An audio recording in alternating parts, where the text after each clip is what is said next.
protests against the Finance Bill 2024 have brought to the fore the rising civic awareness. Is this a fresh wave symbolic of the end of voter apathy and lack of involvement in national discourse? George Maringa interrogates.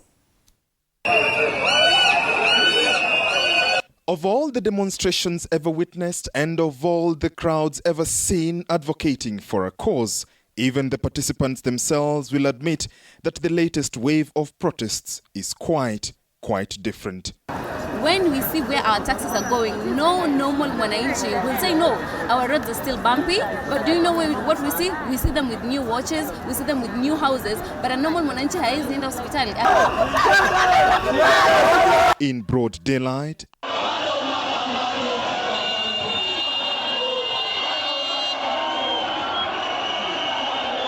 and under the enchanting moon sky, crowds have relentlessly gathered.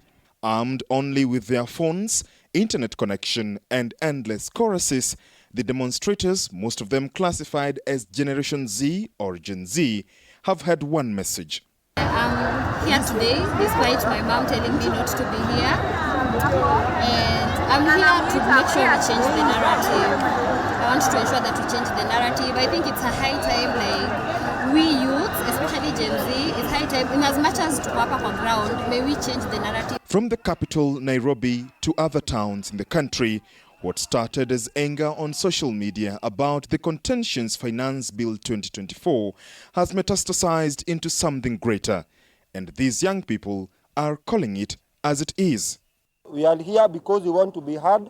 We are here because it is us who our parents took to school so that we can lead, so that we can study and understand all the things that have been written there on that Financial Bill 2024. Yes, most of us voted in 2022 and we don't have confidence in this government. We shall take over the power. We shall not agree that these leaders shall lead us into the wrong direction as we just sit still and wait for them. As the Gen Z, we've taken this into our own hands, we've taken matters into our own hands, and we shall lead this nation into liberation. We shall no longer be fearful, but we shall have power. Power is not given, power is taken, and we are... The difference this time, these protests have not been organized by political parties. But despite the hundreds, borderline thousands of demonstrators, one wonders whether this means that voter apathy could be a thing of the past, and they say this is just the beginning. In coming 2027 elections, I'm going to vote. And I want to tell the whole Gen Z, the whole country, please, to jitokeze 2027. We want change. Change has to begin with us. And I want to say, we have the power. So, kitu nasema, come 2027, same people who are taking whatever they are taking there, we are not voting them. We are voting them out. No more.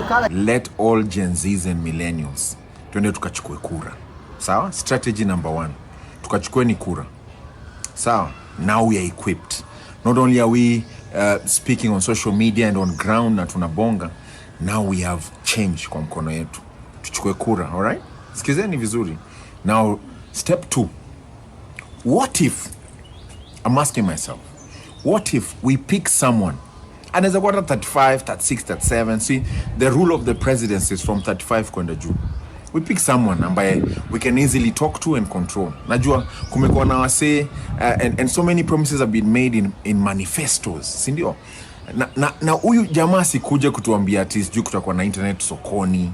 Whereas the finance bill may have sailed through to the second reading, they say the crowds can only get bigger, their message louder, and their zeal to be heard stronger. If the finance bill passes, we're still going to protest. We're still going to boycott these politicians. Hakuna shortcut. Hatuikubali, hatuitaki kabisa. Bado tutapigana. We will come for you.